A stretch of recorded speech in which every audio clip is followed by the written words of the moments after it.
Kidding aside, I'd like to begin by thanking Jack and Dorothy Giganti, our chair couple, for this evening. We are incredibly grateful.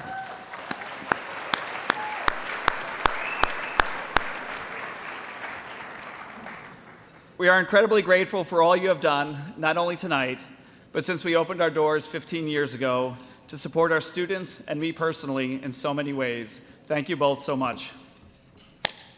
We give another clap.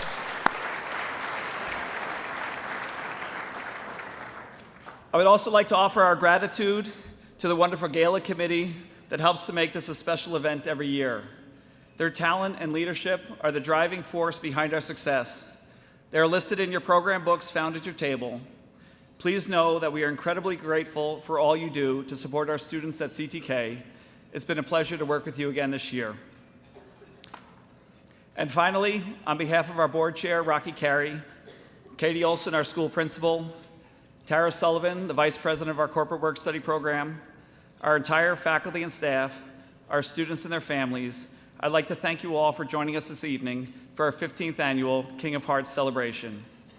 Your presence here tonight in support of our mission, in support of our young women and men, helps to make so many amazing things possible.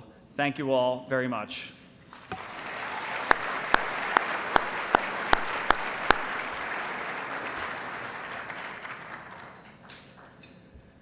I'm going to begin with the opening lines from a poem written by Juan Carlos Heredia. I have not changed. I am still so bold as to think that I see the sky with different eyes than the rest of the world. But of course, there are only a few of us, those of us who view the sky from the sky, who taste the rain while its sweetness is still cut by the clouds. Christ the King first opened its doors in 2008 in a nearly 100-year-old building located a few blocks north of our current location. When you look at the old photographs from the first days of school in 2008, you see a 100-year-old building, one that had not been used as a school for quite some time before CTK moved in. When you talk to some of our first students, they describe a school without lockers. They use plastic bins in the hallway to store their jackets and books. They will tell you about a gym that was great unless you tried to put any arc on your jump shot because the ball would hit the ceiling. The development team will tell you about being bunched together in a classroom with a not-so-private bathroom that they had to share. The founding principal and the dean could tell you about their office, possibly a former closet on the second floor. Who thought this was a good idea? What were they thinking? Father John Foley, the president of the Cristo Rey School, the founding president of the Cristo Rey School in Pilsen, and the force behind the Cristo Rey network, often spoke about being delusional, saying, "May we have faith in a dream so ambitious as to border on the delusional, with a healthy disregard for conventional thinking." The people that looked at that building 15 years ago, that space, and saw a high school are the same people that view the sky with different eyes than the rest of the world. They did not see what was, they saw what was possible. They saw the potential and talent of the young people from across the West Side. They had a vision, and they did not hold back on having big dreams.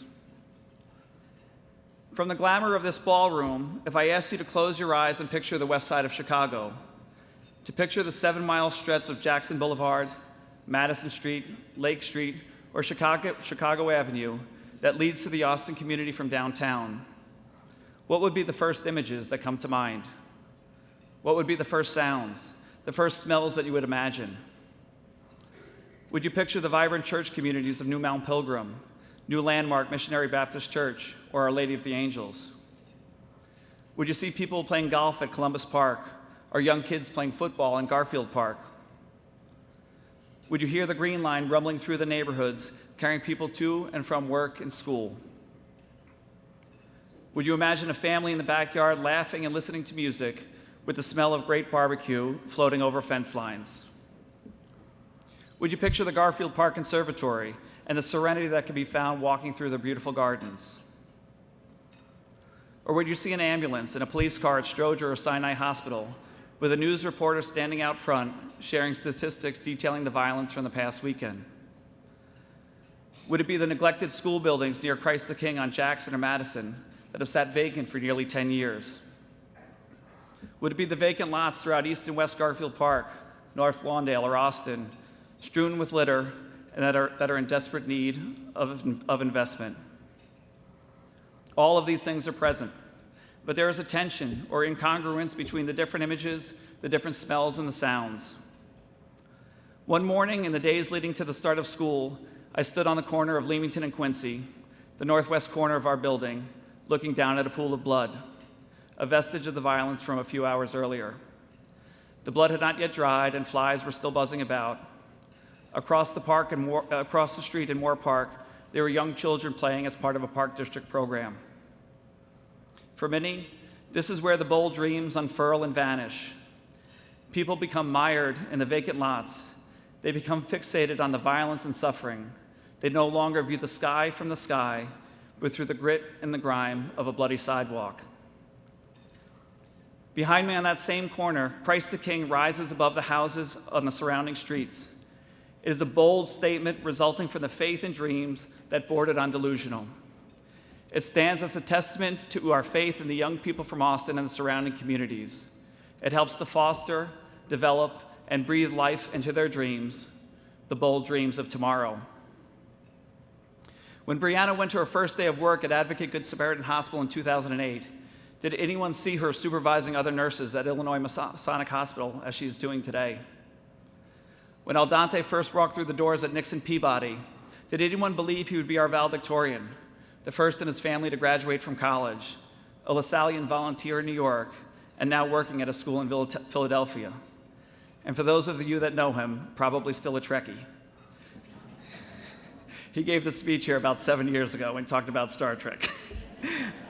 When James first walked through the doors at O'Keefe, Lyons, and Hines, did anyone see him graduating from Holy Cross in Massachusetts, leveraging their alumni network to start out in the insurance industry before connecting with CTK job partners and landing a job in human resources? When Jaquisha or Dariah started at CTK, did anyone imagine they would graduate from NIU and SIU and then return to CTK to work in our corporate work study office? They're both here in the back celebrating with us tonight.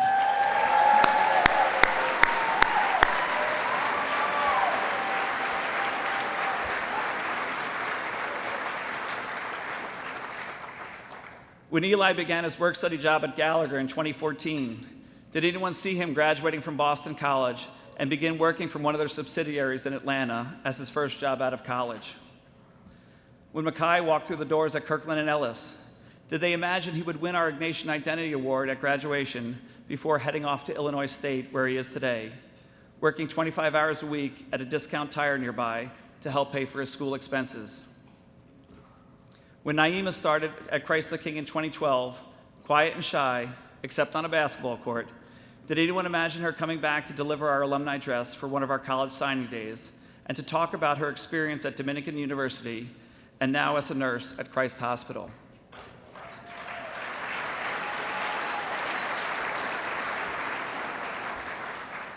And there are many, many, many more stories that we could go on with. When we interview students as part of our application process, we ask about their interest in attending college. For most, they would be the first ones in their family to attend. It is a dream shared by their parents of a brighter future. Their success is not preordained. The path to college is not always easy, and it's definitely not linear. Our median family income remains in the mid-20s for a family of 5. Food and housing insecurity, unemployment, the impact of incarceration on family members, persistent violence in the community, and challenges with mental health are just some of the obstacles along their journeys. But each day, when students enter our building at 5088 West Jackson, they are greeted by somebody who believes in them and supports their dreams. Whether it's Miss Olson, Father Joshua, Miss Hatch, Nurse Moy, Eddie, Yak, or Kevin, they are greeted with a smile and they are called by name. During their 4 years at Christ the King, students are given the opportunities to grow intellectually in the classroom, spiritually through retreats, theology courses, and by committing to serve others in our community as part of our Christian service program. They compete on the volleyball and basketball court, softball and baseball fields, and new this year, at the bowling alley. They learn professional skills and build their resume through their participation in our corporate work study program. They participate in clubs and activities. They leave Christ the King prepared to follow their dreams. Since we opened our doors, every student, every single year, has been accepted into college, and this year will be no different.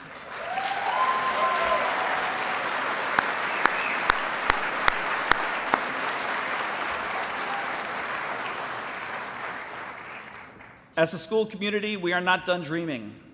Recognizing the impact of the pandemic on our school community, especially our corporate work-study program, we embarked on a capital campaign, and Still We Rise, with an ambitious goal to raise $10 million. Through this campaign, we have transformed our library into an innovation center with a maker's lab, a sound studio, and additional counseling space. It has helped us to mitigate the financial impact of fewer jobs in our work-study program, and has begun to help us build a financial reserve. To date, we have raised $7.5 million toward our goal of 10.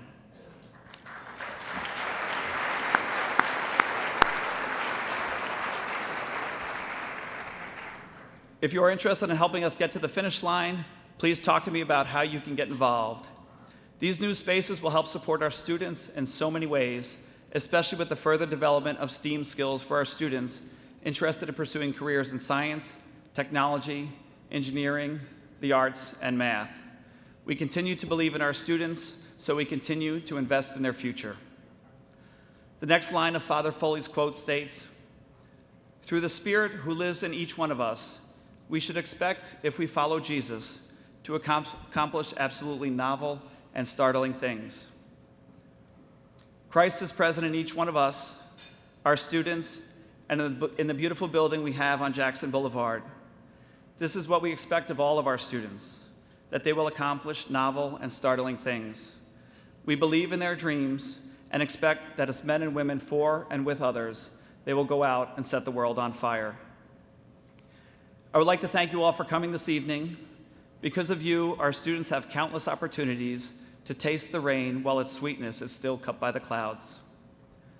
The final stanza of Heredia's poem is as follows.